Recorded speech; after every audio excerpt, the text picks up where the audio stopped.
Всім привіт! Мене звати Саша, я вам покажу обзор на те, що я зробив в школі. І дивіться, зараз він буде рухатись.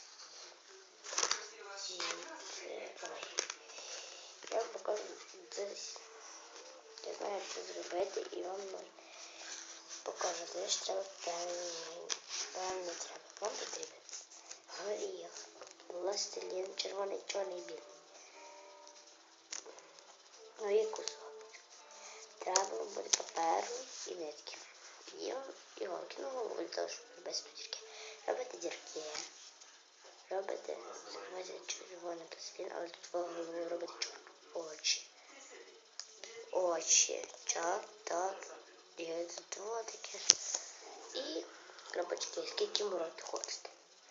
Далі сюди вкладаєте нитку і пластилін закриєте.